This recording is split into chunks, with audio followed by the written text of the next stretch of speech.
And they always got these.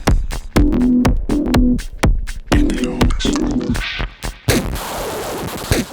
having fun. Hello, everyone. My name is Simone.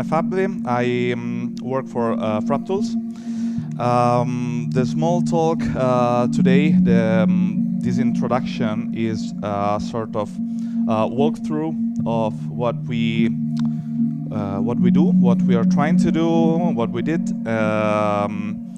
in terms of why we created our tools and their characteristic, why we designed them in that way. So we believe that there is still chance to how can I say improve the way things are in terms of modular synthesis. Things are managed by the artist. So we are trying to focus on improve the workflow, the interaction, of course, the keeping an eye on the quality of the instrument to provide instrument that the artist can rely on. The design process, the choice in terms of why we are making some modules, why we are making some products instead of the other, follows a definite path, which is to respond to our specific need in that moment, basing, of course, on our daily experience. The first need, of course, of someone that is starting to play with modular synthesizer is to have a case where to put these modules. I am personally, I have a mechanical background, so I started making cases for that reason. And their characteristics should have been like to be robust, to be fast, quick to use, so to have a product that that the artist can use and that can go on stage with, just thinking about the performance, not thinking about, okay, I have to recreate the patch every time, I have to spend 15 minutes to set it up, maybe something is not set up properly. So the Uno case, the foldable case we did, which is, I think, as far of today, the only one that closed patched, is designed for that reason.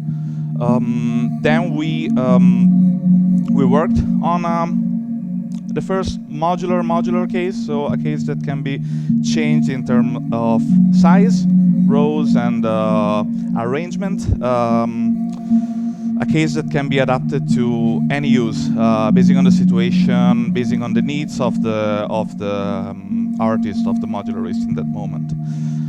After that, I started to collaborate with other two guys, and we started to work on modules themselves. So even in there, we followed that path. Usually, there are a lot of companies that start making sound sources, that start make oscillators or sampler, things like that. We started from like bottom up.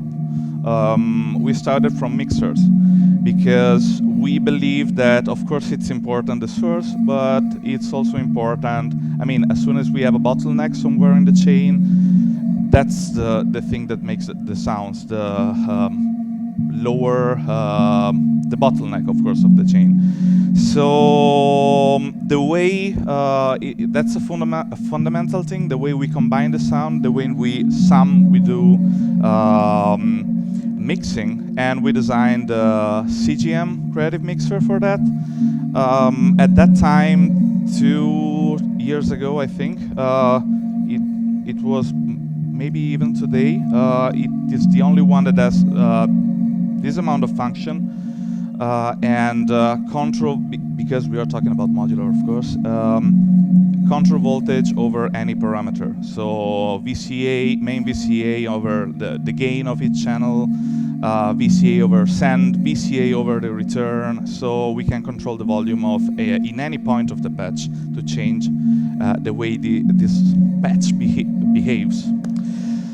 After that, we started to think about how to humanize patches. There are a lot of random generator available.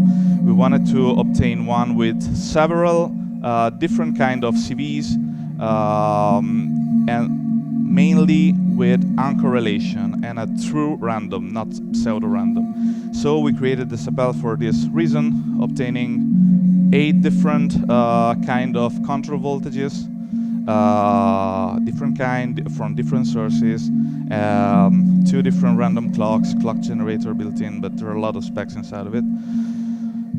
After that, the first product that didn't follow that path was the Fumana. It is our it's a product we announced that is available from January. It is a dual 16 band fixed filter bank, which is kind of a unique product for the way it is designed. As I said, it comes from a different story because it was not our personal need, but we receive a lot of feedbacks, a lot of requests and suggestions to work in that way. So what I did was simulating the behavior of that product on MaxMSP, try to understand which would have been cool features that we could have had to the module. We came to a final proposal and we started to redesign it entirely in analog. And the result was great in terms of the way it sounds and mostly the way the artist can take control over the sound, because as I said, it is a dual filter bank. One filter bank is used for synthesis, the second one is used for analysis, and we have 16 bands on both banks of filters, so we have a very precise spectral transfer. We can do even a rough vocoding on it, or 2 8 bands vocoding independent. We do have quick parameters that we see. Maybe if we can change the camera in here.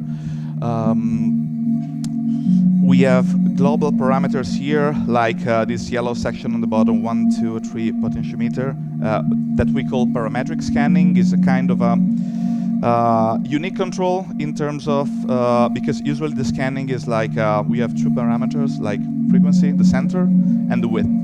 But the amount of scan is fixed.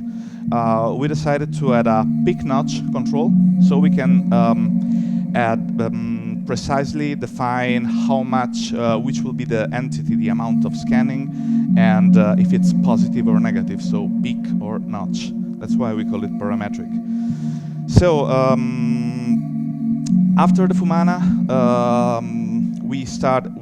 we continue working on other 3 big projects. One of these is that will be presented in the, I hope soon, but I think in the future is a better word. One of those is present here down at our booth. It's called Falistri. It is we call it movement manager because it is it can be an envelope generator, it can be an oscillator, it can do complex envelopes, it can do amplitude modulation, VCA. You can look at it as even as a true zero VCA, slew limit, sub-oscillator, clock divider. There is a lot of stuff in it.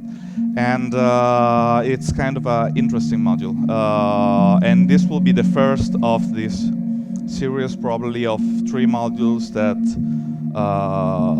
that we are developing like together in parallel. And we hope to finish like very, how can I say, close to each other.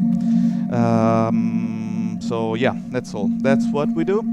And now I'd like to invite Caterina Barbieri on stage. So yeah, she will perform something with some of our modules. Thank you. Thank you for being here.